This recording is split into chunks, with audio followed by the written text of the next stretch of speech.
of what happened in certain time frames, and these memories began from the first people on Earth until now, until our modern race now.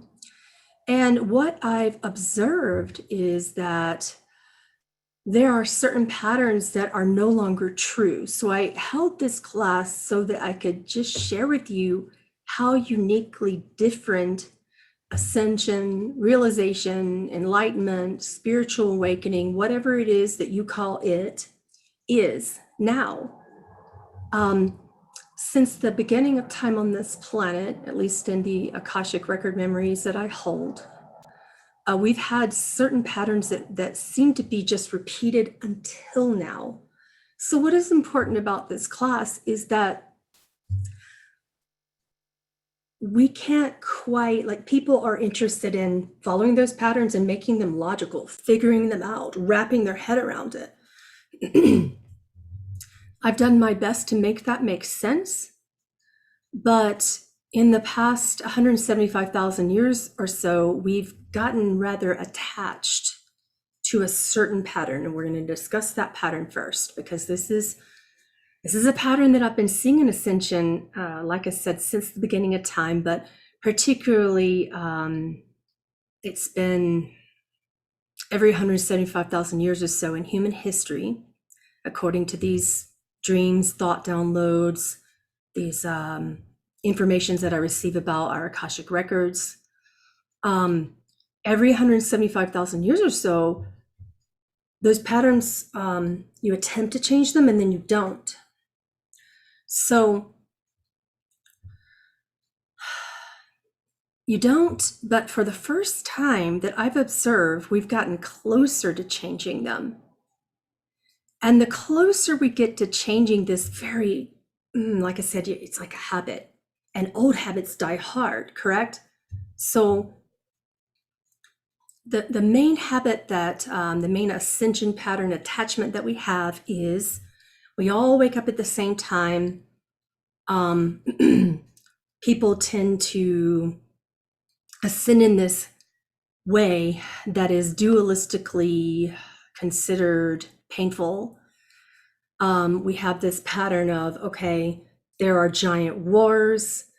The earth has a catastrophic close, if you will. And, whether it be, I've seen it be flood, I've seen it be fire and earthquakes and volcanoes. Those three things tend to go together. Or water flood, tsunami, something like that. So the elements tend to just respond to us. And Ascension is a numbers game. So if you have, originally there weren't a lot of people on this planet, so hundreds doing that, and then thousands doing that, and then millions doing that, and now billions doing that, okay, it'll happen. We'll have a big catastrophe. However, Ascension isn't about we freak out, we fight each other, and then we make peace, and 50% of us transition in a unique way, and the rest of the 50% think that those people are dead. And that hasn't happened since Lemuria. That's one of the patterns. That's a pretty common pattern that I'd say anywhere from 650,000 years to 2 million years, there'll be this pattern of major catastrophe. We were due hundreds of years ago for that to happen. Again, for that specific ascension pattern to happen. And that would have happened with fire. It would have happened with Yellowstone blowing up. And scientifically speaking, we've been due for a long time now. You guys can look up the time frame on that, but I think by now it's quite a while, quite a while that we've been due for that. So it's not happening because we are actually thwarting that pattern collectively and individually. Going back to what I said, Ascension is a numbers game, and the more people believe the same thing, because belief is king on this planet, that's the one thing I've observed to be true. Love is a truth, but many people, because of free will, can deny it. oneness isn't true in a dualistic community or environment. It's true in specific scenarios outside of time, but it's not true here. People love it, but it's a level teaching. What I mean by that is, if you don't understand it, doesn't apply to your dualistic creative situation, then oneness cannot be a truth in this environment. Surprise. Because Ascension is a numbers game, and the majority of the people aren't really understanding the concept of the new way of Ascension, which isn't just oneness or just duality, but it is, an ancient Kabbalion principle says it, the all is within the all. That is the Ascension pattern now. What that means is oneness is true, and it's starting to be incorporated into our creative dualistic experiencing. And duality and the construct therein is starting to make more sense, and people are starting to effectively work together and separately. This is an us and them ascension pattern. This is an all within the all, oneness and duality in many different ways. We discussed this a little bit when we did a Zoom class with Dee once, and we talked about archetypes. We talked about the various types of beings that are here in this new ascension patterning. Okay. And as I told you, you have 7 of those. So those are just the archetypes. What the archetypes mean are more associated with how your personalities are, how you'll view things, what your belief systems will be, what your creative missions will be, and what you'll be interested in, right? But because there are now 7 powerful, distinguishing, beautiful archetypes of human beings on this planet, that have been in this particular era since I've been alive and even before. This is not something where I can say, okay, this shift is happening now and it's in this short window of opportunity. I can't call it an event. I can't call it 3 days of darkness. I can't call it anything. The closest thing that someone has called it that I relate to is the term the Great Convergence. However, even that, I feel, it's just my perspective, has been misinterpreted because humans are starting to put short-term timelines on when it's going to happen as if it's something that you can look into the sky and see for yourself. Some people say it will be, Christians are prone to believe it will be a rapture or the return of the Christ. And for some it will. Large amounts of people. In another type of ascension, there are various people who believe it will have to do with a revolution of fighting it, pulling up your arms and fighting for something. For large amounts of people, that too will be true. That's one of the types of ascension that will happen, but it will be war, civil wars, particularly in the United States, and vast suffering. I do have a timeline on that, but it's not short. It's not something where we say, okay, on this date at this time, it's all of a sudden going to be revealed to you so that you know. What is safer about this ascension pattern is that there are 4 different types of ascension, 2 of which I've mentioned already just now. And within those 4 different types of ascension that are concurrently happening in our era and beautiful generation and experiencing, it's all kind of a slow, long, and for safety reasons, this is good, a slow, long, gradual, emotionally and physically safe experiencing. Yay, right? Unfortunately, the other side of that is, physically speaking and emotionally speaking, sometimes people get very impatient with it and people are a little bit tired is what I've been observing, and they're just done with COVID, which by the way is just a tool in all this. They're done with masks and vaccines and politicians fighting against each other and people not getting along, and the pain of those judgments is hard, right? So some people just want this, they want an event. They want the 3 days of darkness. They want a grand revelation. They want a rapture. They want something to happen, aliens to come down, whatever the case is.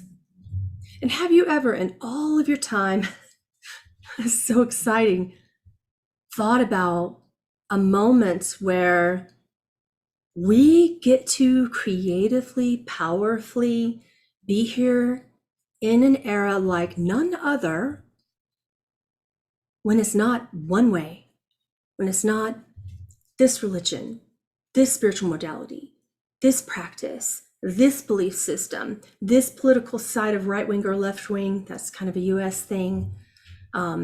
Majority of my students and people who follow my work these days, other teachers, colleagues, friends, the majority of you are in other countries now. I find that very interesting. I don't attract a lot of Americans anymore. Universe telling me something. So, but it's, you may not, if you're following, with some of the very few true news sources that you can actually find, you can see kind of the laughing stock that the US has become, unfortunately, because of this. People from all around the world are starting to understand a lot more about truth.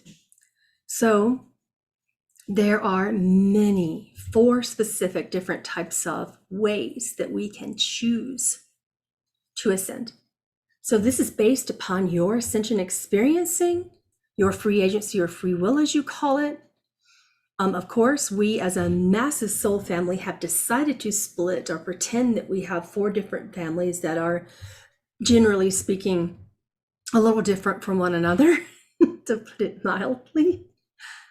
So can you imagine, for the first time ever, we have to come together.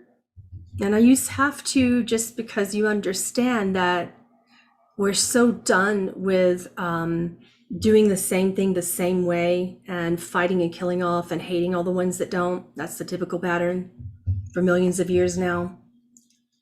People are starting to recognize that that's painful and that they don't want to ascend in that way anymore, because they actually don't. They actually don't awaken in that way. They don't awaken by finding one political truth that's right, COVID real or COVID fake. For some it's real, for some it's very not real. Some of you are going to get kind of mad at me about that. I understand that everyone's belief system in that vaccines are helpful or vaccines are unhelpful. But for some, they're very unhelpful. And for some, they're helpful and quite like necessary. So it's not, this class isn't about that, but that's just kind of one way to talk about it. One of the many things that will transpire in ways that humans continue to divide against each other until they don't. So we have to be pushed to the brink until we determine together as a collective that it's okay to have 4 unique, powerful ways to awaken. And we begin to respect those ways. We begin to respect other people are going to believe differently than us, and that's their truth. And that we also get to say to anyone that's saying, okay, join our belief system, we also get to say to them, no, that's not okay for me. That's not safe for me. That's not healthy for me. That's not the way that I want to do it. And that's okay too. So we can separate and still be one. Does that make any sense? That is the Kabbalion principle, is that the all is within the all, the everything and the everyone. Dualistically speaking, we're so used to the other millions of years of one way to ascend, and that one way is to find one way and to discard everything and everyone else. So now there are these 4 ways, okay? And it's new. It's brand new that we get to have these 4 ways and still honor the other ways and respect our own as well, and still awaken without expecting anyone else to join us, believe like us, or follow our particular patterns. What does this do? Why is this different? Well, it's important because it releases us from habits, and right now, collectively speaking, it's important because we are finally learning the effect of painful judgments against the other three ways. If you're in one way and someone else is in some other way of ascension patterning and awakening, we get to learn the painful, suffering-ridden effects that we have created by saying, I judge that way. That way is wrong. That way is causing millions or billions of people to die. Thousands, millions, billions, whatever it is. That way is insane. That way is a conspiracy theory. That way is going to hurt people or me or myself. What does that mean? In order to release judgments, we have to be no longer attached to their effects, physically, emotionally, and spiritually. Judgments and attachments work hand in hand. And these are the two things that have presented as problems that create challenges and opportunities for growth in any type of ascension since the beginning of what you call time. Judgments and attachments are the two things that thwart ascension, and anything else can go under those two categories. However, today I'd like for you to look at it differently. Insofar as those two things that thwart you, they actually work together sort of like parts of the brain. So if judgment, metaphorically speaking, if we could give judgment a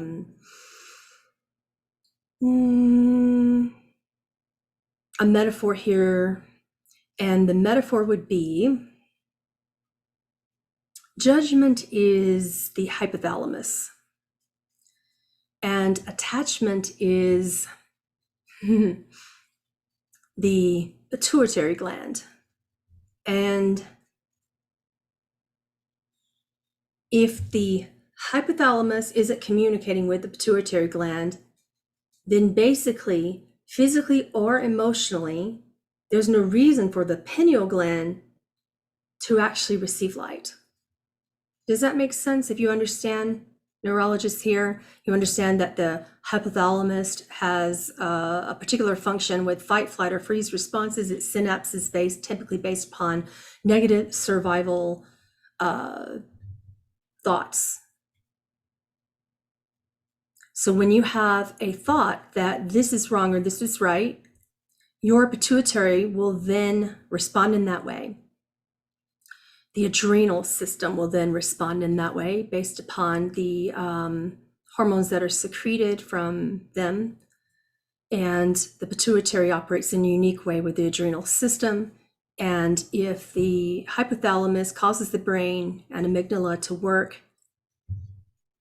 in this way, then basically you have all sorts of problems. The primary problem for both males and females and non-gender beings on this planet is that our hormones are going mad. Why? Because you're saying this is the way and that isn't, which, by the way, confuses everything. So I even find this, physiological conditioning in animals when I observe them. So I'm getting a little bit sciencey here, but that's just how I am. I love science. You would think that I wouldn't be in the field that I teach in, but I do really follow it.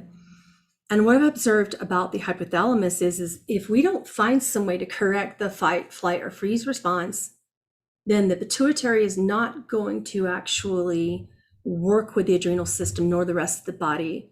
And that's going to be the primary cause of issues in all systems, because the adrenals affect so much in awakening beings.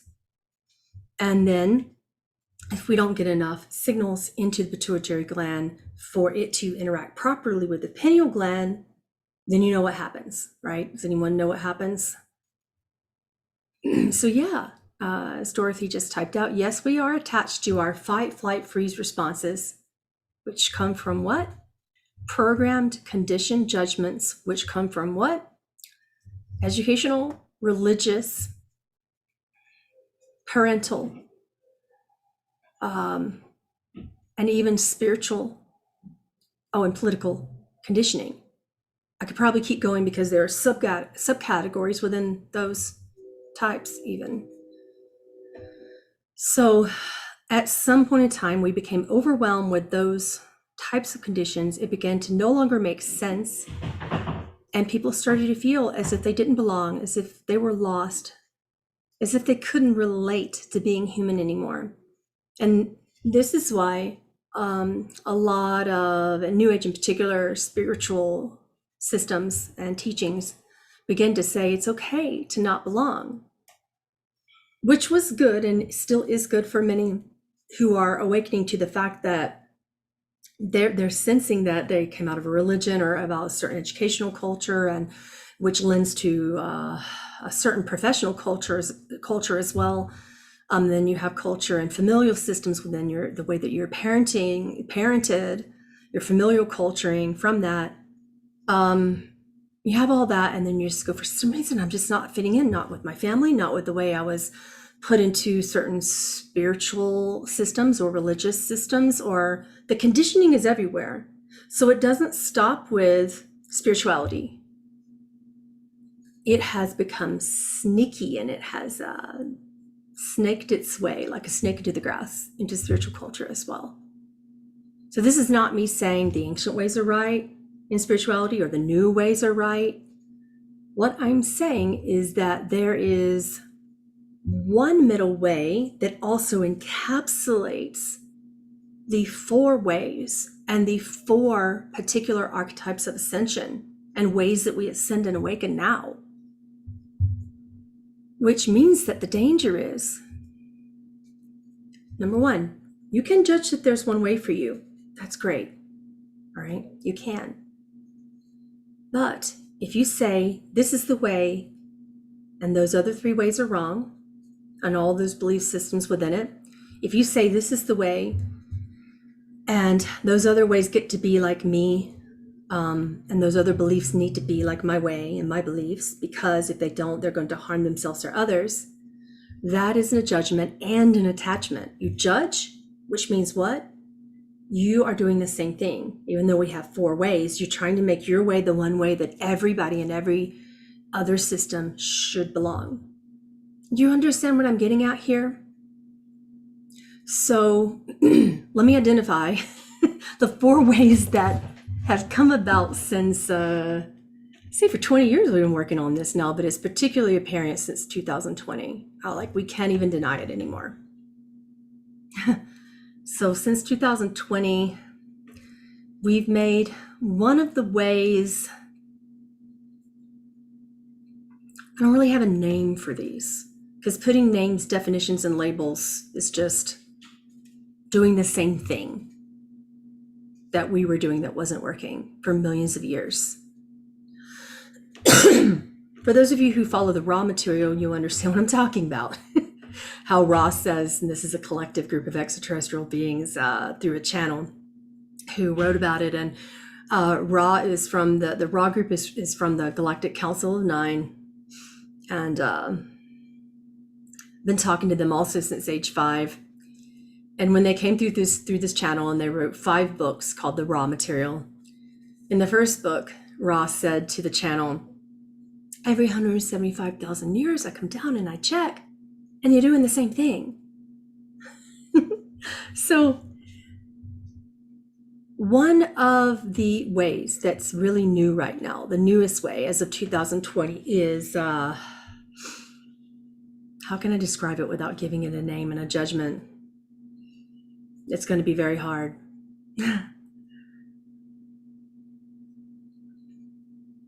We'll call this the warrior way. Warriors are necessary because they are protective. They are, the way of the warrior is fight to do things different. The warrior will also say, if you don't join us, silence is consent. If you are not with us, you are not awake. You are sheeple. You are, you've heard it. I don't have to tell you all the things that are going around. This is like The problem with the warrior way is like joining that and understanding that, but letting all other ways also be fine for everybody else. So since 2020, the warrior way has meant something like related to masks and vaccines and whether you do or you don't. Primarily, there's also a large sect of Christians who are coming across and creating a political influence with this, along with their Christianity. I've noticed that new thing in the warrior way since 2020. But there are just as many warriors who don't do that. They're going to be warriors who protect and are on the front lines, and they will literally draw arms if need be, right? Or fight, physically do whatever they have to do to protect the innocent. So this is a positive about the warrior way, is that they are protecting the innocent. Whether you're awakened or not, they kind of don't care, but they want you to wake up. So there's the light side of the warrior way and the shadow side. So what I mean by that is kind of more awakened, balanced people, or people who are just awakening and using their political influences to call that realization. I think they got a name for it these days. They call it woke. Are you woke or not? I'm a Generation X person, and I was born in 1975. So when I hear these terms, I just kind of go, huh. Well, okay, people who are saying they're woke, it feels like they just woke up to something and they want others to be the same. So basically speaking, that's kind of the judgmental side. The attached side is we judge and we want everybody to be the same, and if you're not woke. Insofar as the light side, for the awakened warriors on the planet, they're just looking at that going, huh, I'm looking at everything else. However, this is me, and this is what I'm going to do for my family and my community, and I am a fighter. I will draw arms if I have to. And I will do what I need to do to protect the innocent. The innocent, that would be children, women, families, people who are kind of beaten down by society, and it is my role to protect the innocent, and I will do it in whatever way I see fit. I'm not going to judge you if you don't, but this is what I'm going to do. There will be many warriors, but what the warrior side needs to do is come together as one and work together as one, and this is for every archetype of ascension, all the 4 ways. The warriors need to do what the rest of the archetypes need to do as well. Everybody needs to say, this is but one way.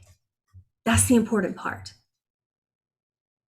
Keep you out of trouble and pain and suffering if you don't judge or attach to this way as the one true thing or way. And that includes all of your modalities, all of your practices. I had to learn this too. I had to learn that there are some people who like certain types of spiritual practices and modalities that will cause them to go psychologically insane and then cause them to physically struggle as well. I had to learn that there's not a lot of people that understand what meditation is. There's not a lot of people that understand that prana is life, that breath is life. I don't care if you call it prana. You can't deny to me that if you don't breathe, body gonna die. You can pull a oneness teaching on me if you want. Yeah, I know I am not that, but go ahead, close your mouth, do this. How long can you do this? I can't even toot you like that, right? I can't live like that. It doesn't mean that I believe I'm a body. I believe in the oneness way as well. I'm fully aware that I am not my mind, which is trying to allow these teachings just to come through. I am not the thoughts and beliefs that uphold them. Even everything I'm teaching you is a thought and a belief that you get to decide is helpful or unhelpful to you. And I am not the mind. It is a tool. I am not the body that leaves right now. Spirit's fine, right? However, don't we enjoy the experience? Isn't there a reason why we have these 2 tools, the mind, the body? Right? Therefore, all of the teachings that are coming through and saying, no, you need to kill your ego, You need to kill all judgments. It's going to be particularly different and difficult to allow the ego to die and to still have a creative experience, and to allow the spirit to be living while pretending to have a mind and a body. This whole dualistic experience, you will not experience it anymore. You can have the other of the four ways, and I don't really know what to call that way, because that way is the way of oneness is what I would call it. And it is right now, there are a lot of human beings experiencing the way of oneness as exclusivity. And oneness is supposed to be inclusive. But oneness has also become a dualistic construct in many of the teachings therefrom. People are misinterpreting A Course in Miracles, Way of Mastery, the Tao. I love the Tao, by the way. Misinterpreting the Lotus teachings, misinterpreting the Lotus Sutra, the Heart Sutra, and all the powerful sacred Buddhist texts. There are a lot of misinterpretations, human misinterpretations, not the Buddha, who enlightened in the oneness way, by the way. The oneness way is basically, there's two constructs within that. The old patterning of the oneness way is to kill the ego, because the ego isn't real. People have misinterpreted those aforementioned, the prior mentioned sacred texts and the teachers that channeled or taught them. They have misinterpreted it by applying dualistic thought constructs by saying, well, ego is exclusive of truth. But there is no truth on this planet save love. People haven't even been able to apply oneness as a truth yet, because it's a very dense dualistic environment with four different ways. And if we say oneness is the only way, and we don't understand that all four ways are included in that one way as a principle of truth and oneness, then that is a misinterpretation. So when you consider the oneness archetype and way of ascension, if you unknowingly or unknowingly exclude your ego, your creative thoughts, your body as being separate from oneness, as being false, as being illusion, it doesn't matter. It's a level teaching. It doesn't matter that the thought and body are illusion.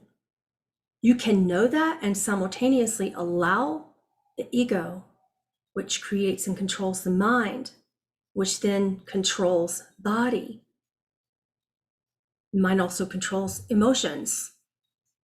The mind is very powerful. We think, we feel, we speak, and do.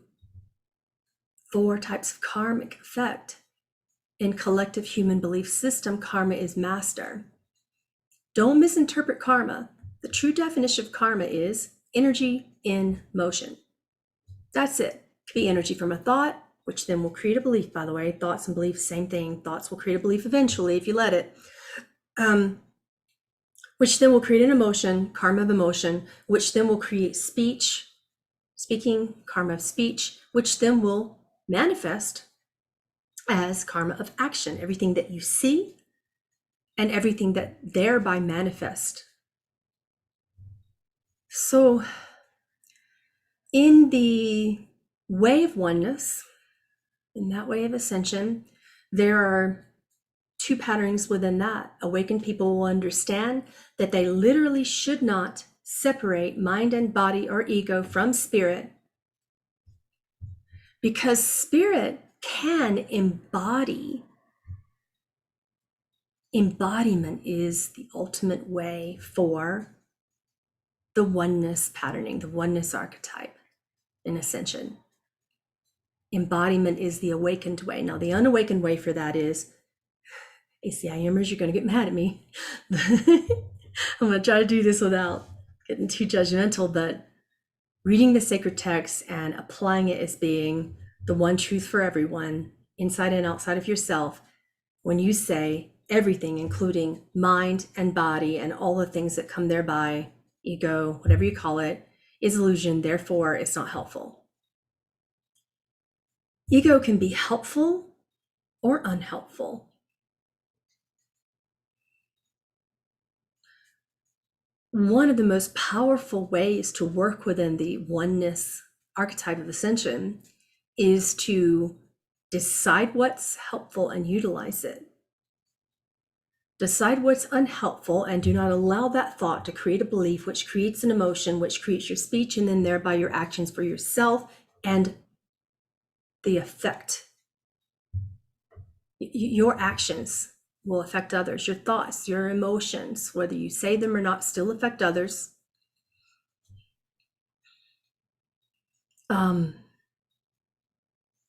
So that's pretty much the two sides of the oneness archetype.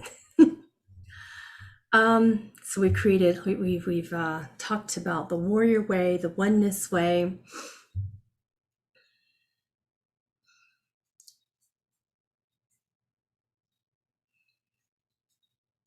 Let's talk about what I call the middle way, which the majority of people who understand my teachings and follow my works will get it here today. You like to talk about this. We just had a class about this. You call yourselves ground crew. So the ground crew, that's one way. Ground crew understand oneness. They understand that there will be times to be peaceful and completely in your oneness, and understand that the thoughts and the way that you act and react are all primarily unreal. Thoughts, emotion, ego, mind, body, speech, actions, all of it's unreal. And there will be times that you are playing within unreality and shining reality into it. So mystery school students, you will understand this as the kingdom of God that is called Tifereth. Tifereth is that middle kingdom right here in the tree of life that shines throughout all the other kingdoms in the most helpful, beautiful, illuminating way. You are here to shine love into and throughout everything. And you understand that you are the light that just your proper choosing in thoughts and emotions and speech and actions can shine so much light into others that they too will remember their divinity, will remember their creative choices for whatever and however that looks like for them. This is the ground crew. You're here for, you understand that there will be times to fight. That's the warrior way. There'll be times to be in peace. That's the oneness way. There'll be times to simply observe. The middle way are primarily observers until they're not. So what that means is, ground crew, you're here for earth, you're here for plants, you're here for animals, you're here for humans. You're here for everything that creates the beauty of this earthly construct. That's why I call you ground crew. I got that term from the Galactic Council of Nine. Kind of one of the more difficult of the four types of ascension patternings. This is, I'd say, the most difficult one, because you will begin to observe and understand that there will be a time for a war. There will be time for warriors. There will be time for people to meditate and go within and practice and be still and at peace. And there'll be time for the fourth archetype as well. Okay, that archetype we're going to call the guardians or protectors. This is very similar to the archetypes of ascension that Dee taught us. So within the guardians, in that way, Guardians are simply here to guard sacred truths. In the human archetypes that Dee gave to us, she also called them keepers. In this system of teaching that I'm sharing with you today, guardians and keepers have the same role. They're doing the same thing, just in different ways. So in the guardian way, what you are attempting to do is to guard everyone in every way, in every system, even the unawakened, because we're still kind of on a huge brink. 50% of people being incredibly awake in humanity and 50% being pretty asleep still. So it's like a seesaw. And within the 50% that are awakened currently right now in the human conscious collective, there are 4 different groups of you, all of whom, are, all the beliefs also are within, are very relevant, very powerful, very useful, very necessary. Guardians are here to help the rest of the 3 understand that all the ways are true. And if you try to make the other ways that aren't inside of your own archetype of ascension, and your own belief, your own pattern, your own group, if you will, you try to make the other ways wrong, then basically ascension won't happen. Because we'll just be doing the same thing again. So guardians are making sure that we don't do the same thing that causes grand earth catastrophe at a grand scale. Guardians are here to make sure that doesn't happen. You're back, Emmy. I'm getting a swimsuit. There's a swimsuit in your bag. Where's the goggles stuff? The goggles in your bag. I thought my child was gone, but she wasn't. Okay. The door was just ringing and ringing and ringing. Okay, so guardians are here to alert people that, number 1, there is no one way. Number 2, that there are 4 different ways. The unawakened type of guardians will get confused, frustrated, flustered, and continue to feel that they do not belong. And they will go from system to system, belief to belief, different spiritual practices, whatever the case may be, if they are religious, different religions, because they're still searching and seeking for something that makes sense. They haven't awakened to the fact that all 3 ways are true until people try to make it just one way. So what does this mean for guardians? An awakened guardian will be able to handle any practice and still find themselves. Any practice. An unawakened guardian will then get bored with that practice and say it's not working, and then they'll start to feel sad and as if they don't belong in it and they have to go get something new. They're always looking for it, like the way. Unawakened guardian. Truly awakened guardian will say, yeah, I like this. This is working. I just want to go try this just because it's fun and it's another way and it's probably true too. Without worrying that they got upset that the original way is no more for a temporary or permanent time. Do you understand? Okay. Is everybody following me in those 4 ways of ascension? Okay. Does anyone have questions so far about that? About those 4 types of ascension? There are many different archetypes of humans and practices and ways within that, but those are the 4 ways of ascension that are happening right now. So that's 4 different ways. Can you imagine that? You don't understand? Okay. Yeah, acceptance is key. Absolutely. Accepting that there is no more one right way and one wrong way or many wrong ways is going to be difficult because people are so collectively and individually conditioned that will be one right way for everyone permanently. Yeah, that's guardians are making sure basically that they are awakened, number one, and that they guard all of the helpful ways within the 4 archetypes, that they guard those beings and those ways and those practices. So that means that no matter what they learn, they will disconnect from that at some point.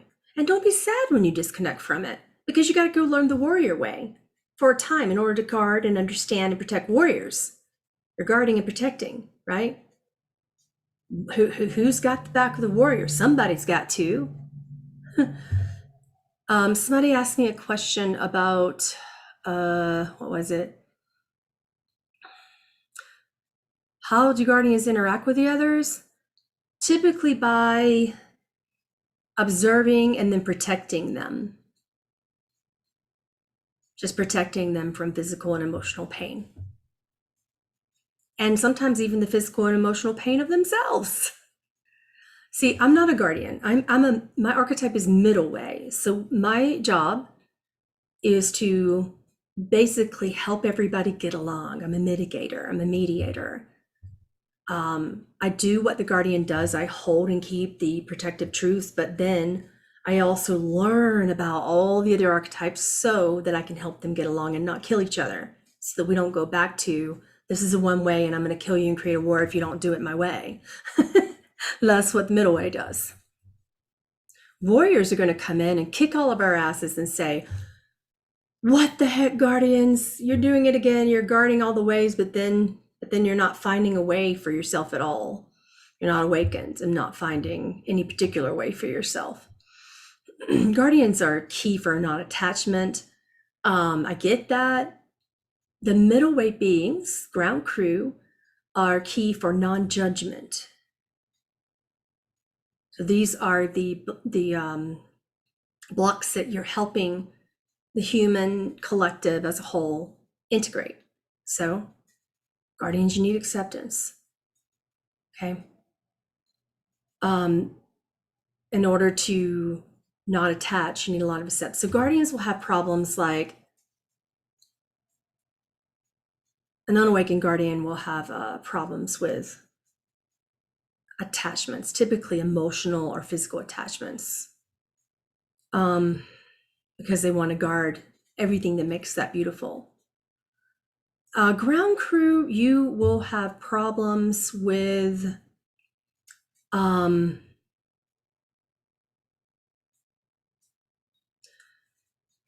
releasing judgments about others and not accepting judgments about yourself. So you'll have problems with boundaries, both incoming and outgoing. You will dishonor other people's boundaries intentionally and unintentionally if you're not awakened. And once you are awakened, you will struggle with not placing outgoing boundaries and abandoning your own boundaries often. Every day. Right? And it will not help you for people to say, love yourself, which, by the way, is the common struggle for middle way ground crew people. It will not help you for people to say, love yourself first. This really, I'm just sharing with you some of the triggers that occur in the archetypes of Ascension when people say, love yourself first. A true ground crew member will say, if I'm supposed to love myself first, why was I born with a mother? How many times have you heard me say that? Mothers, they're there to love us. We don't know what that looks like in an insane world. We don't actually have a reference point. Ground crew knows this. We don't have a reference point to know how to love ourselves because of insane conditioning from education, religion, politics, et cetera, familial conditioning and cultures, whatever. All the cultural conditioning that we're taught makes us forget that deep, truthful love of source. So we literally have to see it and learn it from something or someone else, right? Now, oneness archetypes in Ascension will say, but I do deeply just feel it and I didn't have it. And that's true too. Some people were just deeply born with that. As a middle way person, I can really relate to what the oneness crew are saying when you say, well, actually, you can awaken so beautifully and have all these beautiful samadhis. And, you know, what is it called in India where you feel so much love that you can decide when the body's going to go? Is it Dhyana Linga? Did I say it properly? Indians, please correct me. I know some of you are here. Pearl, are you here? Is it Dhyana Linga? Is that what that's called? I think Sadhguru put that up on his site. They literally, some Tibetan monks showed a monk going into Dhyana Linga. It's very misunderstood. So yeah, Mahasamadhi, I think is called that as well. And then is the Dhyana Linga the certain ceremony that accompanies it? I'm not sure because I'm not, wasn't born in India in this time. So there's that. The person feels so much love that their body just goes, just dies, just drops. And sometimes in Tibet, there have been a few instances of it even turning to ash, just literally burning away. Scientists try to come in and observe it and formulate some sort of logical premise to it, but they can't. They're like, oh, well, yeah, it's just spontaneous combustion or something. I've heard scientists say that in research about yogis. And they're like, it is and it isn't. Middle way, of course I would say that, right?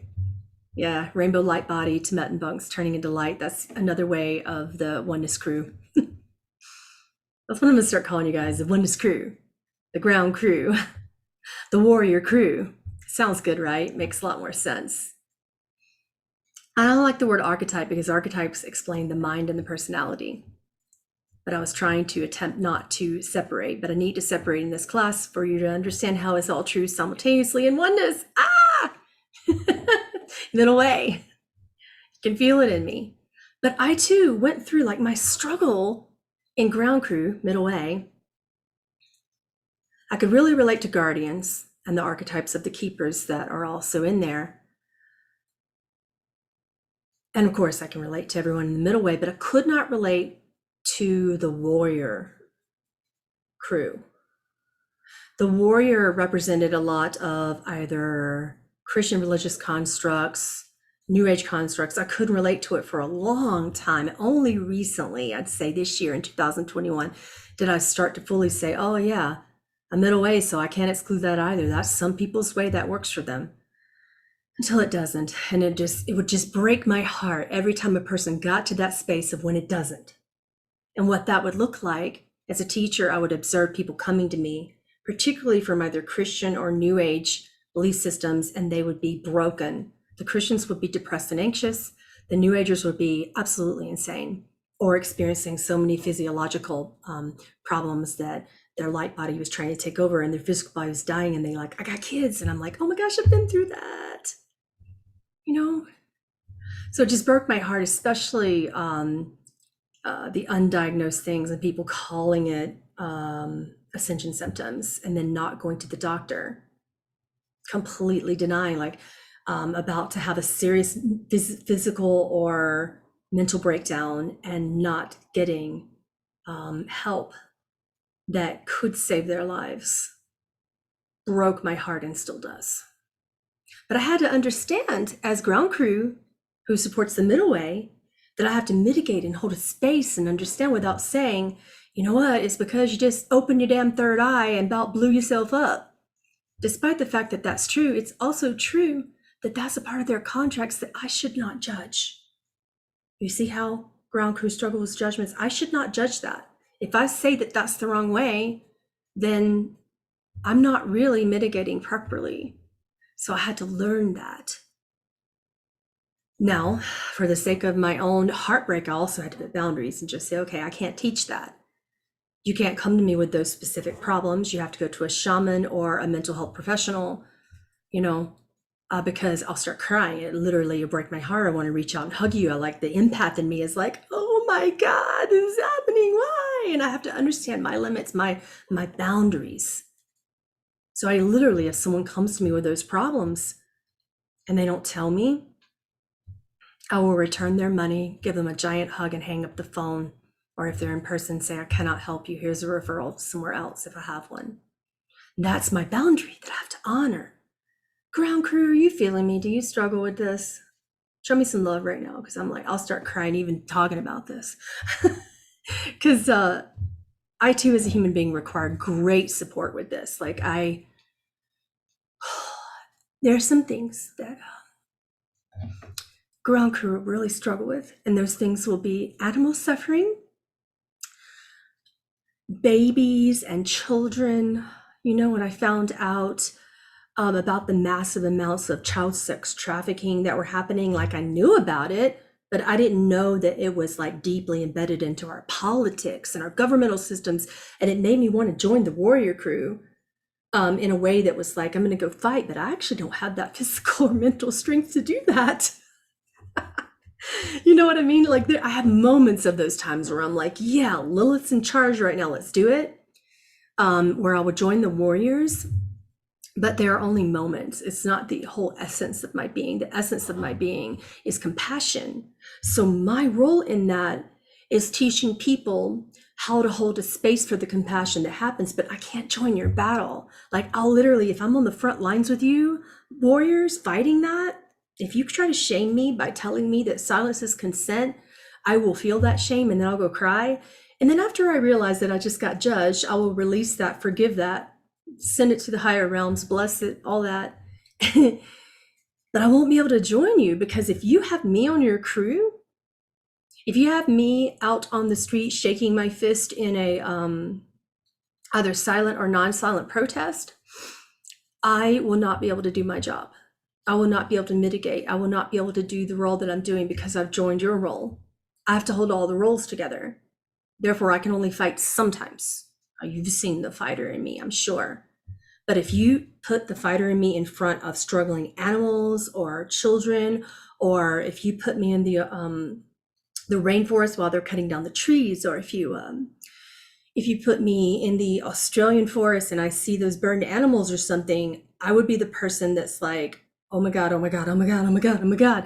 And then I'll just have to go sit in front of the tree to meditate. But then I'm also that person that after I get out of the crying and all that kind of stuff, I'm also the person that can shift into my oneness activation and put my hands on something and heal it. Like I am a miraculous healer. I've had that capacity to perform miracles on people if I get out of my emotions.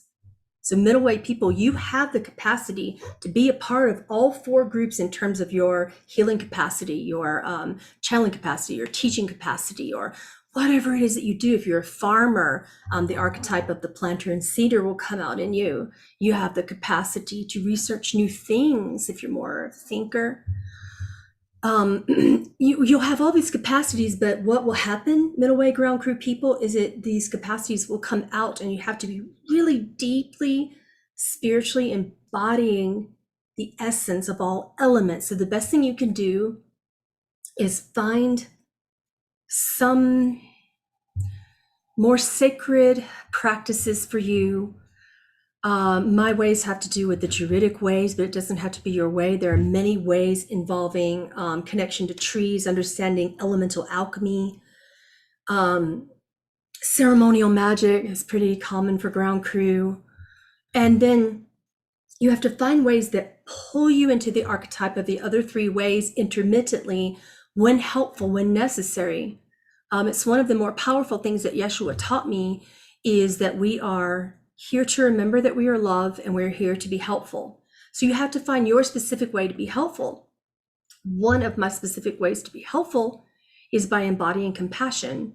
And my compassion is literally the key for those healing energies to come through my voice, my eyes, or my hands. Those are the three ways that it happens. And once you find that specific energetic tool, it isn't a modality, it isn't a practice, it isn't a belief system. We are here, middle way, ground crew people. This is very important. We are here to master the heart.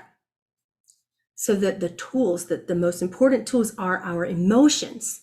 So for me personally, it is compassion. What is it for you? How do you find that? There are many ways to find your purposes and your archetypes, and we will all have them. And just because you have one doesn't mean that you won't master it and move on to another. That's another thing that you should understand about these archetypes. But one of the ways to tap into creative mission is to understand how you respond to pain. How do you respond to pain?